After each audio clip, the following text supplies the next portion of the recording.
Welcome back to the channel, everyone. Today is a beautiful, bright day to dive headfirst into the absolute madness of our favorite daytime drama. We are so incredibly thrilled to have you here with us as we unpack the latest bombshells. Grab your coffee, settle into your favorite spot, and let's get right into the thick of this wild ride. Okay, I literally cannot believe this. Can we please process this mess together? Unbelievable, guys. What's going on here? I am sitting here staring at my monitor in the pitch black darkness of my editing cave. My eyes are practically bleeding from severe sleep deprivation, and my brain is absolutely short-circuiting because this grueling decade-long narrative journey has finally irrevocably pushed me over the edge. I am officially ditching the script today. I am breaking every single filter I possess. I am here to deliver some unfiltered, hard truths because there are absolute legends carrying this entire storyline on their shoulders. While others are single-handedly testing my sanity, and I am going to call every single one of them out right here, right now. Please tell me I'm not the only one losing my mind over this. Look, we absolutely have to start with the sheer unadulterated chaos erupting in Willow's living room. Basically, Nina Reeves has officially lost the plot, and honestly, I am low-key obsessed with her unhinged villain era. We have Jack Brennan and Valentin Cassadine in a high-stakes life-or-death physical struggle, and suddenly, Nina just ends the entire confrontation by jabbing Brennan with Drew Kane's syringe, yes, the paralytic syringe. I am screaming at the top of my lungs. Brennan is now going to be completely paralyzed, locked inside his own body. And Valentin is standing there looking like his entire reality just fractured into a million pieces. Listen, Valentin demands to know what the hell Nina just injected Jack with. And honestly, can you blame him? Valentin is a highly trained WSB operative, a man who has seen the darkest corners of international espionage. And even he is utterly bewildered by Nina going full mad scientist in the middle of a suburban living room. This is a total game changer. Nina is now going to be forced to tell Valentin the whole ugly, terrifying story. She basically has to confess that she has been keeping Drew Kane chemically paralyzed to cover up the fact that her precious, self-righteous daughter Willow shot him in cold blood. The layers of deception here are absolutely staggering, and Valentin is going to have to process the fact that Nina is running a black market pharmaceutical prison. Suddenly, there is a massive, terrifying new problem that completely derails everything. Because Nina panicked and used the highly specific paralytic dose on Brennan, Drew has gone way too long without his scheduled injection. Look at the screen. Drew's fingers are starting to twitch. HE is waking up. The paralytic is officially wearing off.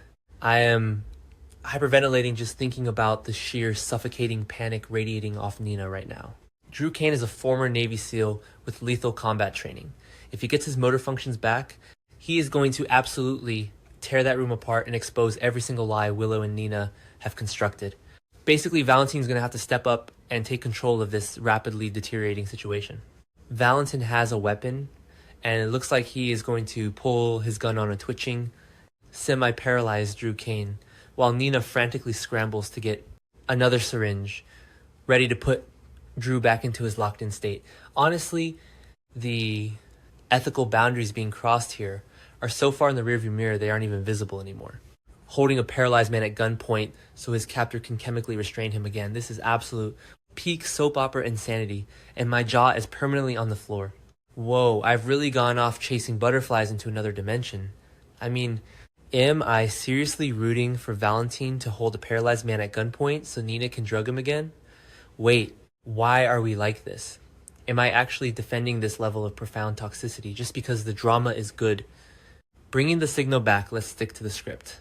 The reality is Nina has created a colossal, unforgivable mess, and she is going to have to figure out what to do with a paralyzed Jack Brennan.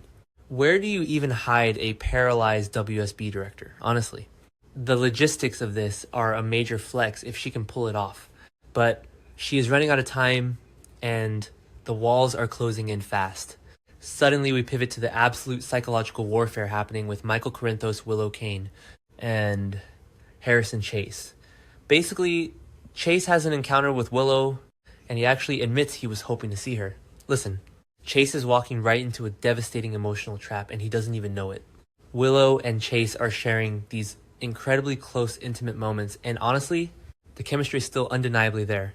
It is palpable. You can cut the unresolved tension with a knife.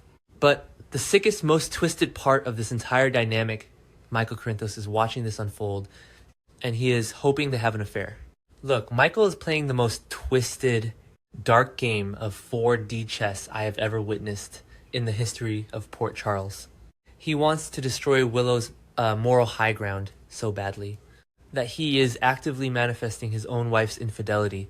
Basically, Michael wants Willow to cheat on him with Chase so he can finally regain the upper hand and punish her for all her hypocrisy regarding Jacinda Bracken.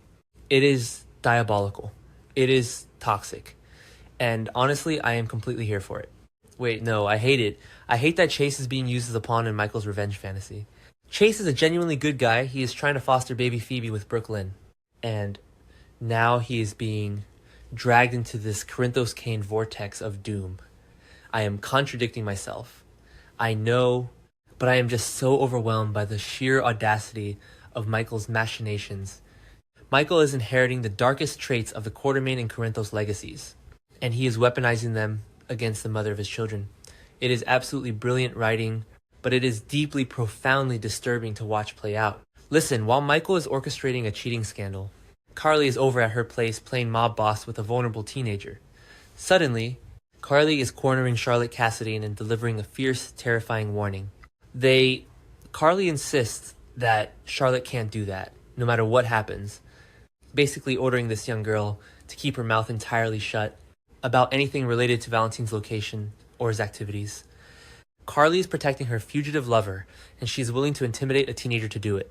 Honestly, Carly's protective instincts are a major flex. But dragging Charlotte into this WSB fugitive cover-up is crossing a massive, unforgivable line.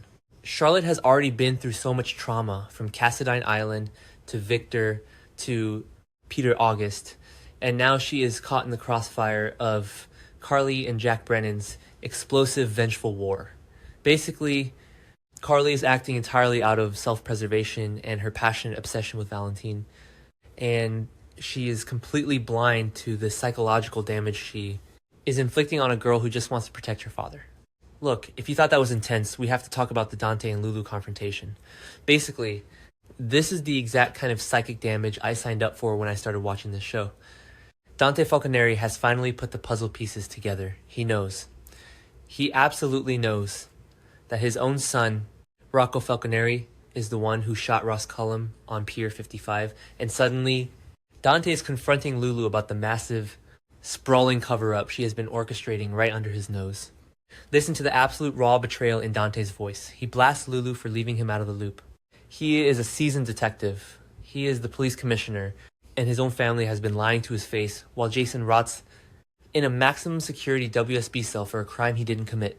Lulu, in her infinite, stubborn wisdom, actually has the nerve to ask Dante if he has evidence that Rocco shot Cullum. Honestly, the absolute gall of Spencer right now. Dante is going to lay out every single dot he has connected, from Elizabeth's frantic warnings to the exact timeline of the shooting, and Lulu is going to have to face the music. Basically, Lulu has been relying on Nathan, who is actually the evil twin Cassius, which is a whole other layer of absolute narrative insanity to protect Rocco from the authorities. But Dante is not going to let this go. He is pushing relentlessly for an explanation, and Lulu is completely cornered. Wait, why are we like this? Am I actually mad at a mother for protecting her teenage son from a ruthless, murderous WSB director like Cullum? I mean, Cullum literally murdered Marco Rios in cold blood. If Cullum finds out Rocco shot him, Rocco is dead. So honestly, maybe Lulu is entirely justified. Whoa, I've really gone off chasing butterflies into another dimension again. Bringing the signal back, let's stick to the script. The law is the law, and Dante is completely shattered that his family doesn't trust him to handle this crisis. The emotional fallout from this confrontation is gonna ripple through their family for years. Dante is torn between his duty as a badge-carrying officer of the law and his primal instinct to protect his son from a life behind bars. It is a masterclass in high-stakes emotional drama. Suddenly, the energy redlines again because we are jumping to the art gallery and things are hitting absolute terminal velocity. Look, Sonny Corinthos is holding a literal loaded gun on his own half-brother Rick Lansing. I am screaming. At my screen, the paranoia is off the charts. Sonny has completely lost his grip on reality. He is standing there, weapon drawn, screaming, "Explain it to me, Rick, and do it fast in the preview video." Basically, Sonny thinks Rick is a traitor. He thinks Rick is plotting against him with Ava Jerome to dismantle his entire organization. Listen, the tragic Shakespearean irony here is that Sonny is jumping to the most massive, catastrophic conclusions based on absolutely nothing but his own deeply ingrained trauma and historical paranoia. We know the truth. We know that Rick and Ava are just planning a harmless, romantic art-related surprise for Elizabeth Baldwin. Honestly, the fact that Rick is trying to do something genuinely sweet and romantic for Liz, and it results in him staring down the dark barrel of Sonny's gun, is the most General Hospital thing to ever happen. Basically, Sonny is going to heavily regret this. He is destroying his fragile, newly rebuilt relationship with his brother over a complete and utter misunderstanding.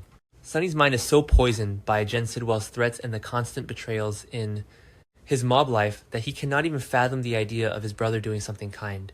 He assumes malice where there is only romance. It is heartbreaking, it is infuriating, and it is exactly why Sonny is his own worst enemy. But wait, the chaos doesn't stop there. Basically, Ethan Lovett is back in town, and he is operating as Sonny's personal lethal mercenary. Suddenly, we see Ethan following Sonny's ruthless orders and physically loading Ava Jerome into his vehicle. Ava is terrified. She's looking at Ethan, this rogue, unpredictable soldier of fortune, and she asks him what he is going to do to her. And honestly, Ethan's response is bone-chilling. He basically admits he isn't going to do anything until Sonny tells him what's next. Look at the absolute power dynamic shifting here. Ethan is completely detached, utterly professional, and executing his orders with lethal precision. He is holding Ava captive on Sonny's whim, showing absolutely zero remorse or hesitation. Ava, who usually holds all the cards, who usually manipulates every single situation to her distinct advantage, is now completely at the mercy of a severely paranoid mob boss and his hired gun. This is a total game changer for Ava's storyline. She thought she could play both sides. She thought she could handle Jen Sidwell and Sonny Corinthos simultaneously, but suddenly, she is being thrown into the back of an SUV by Luke Spencer's son. Might delete this later, but I seriously can't stay silent about this anymore. This entire episode is an absolute masterclass in narrative, betrayal, and transcendent hype. We have paralyzing syringes being used as weapons, deeply toxic cheating setups, gunpoint interrogations between brothers and daytime kidnappings, all happening simultaneously. My brain simply cannot process the sheer volume of psychological trauma these characters are inflicting on each other in real time.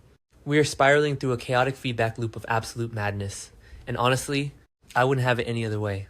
I need this digital hive mind to witness my existential collapse, because Tuesday's episode is going to leave us all in absolute unrecoverable ruins.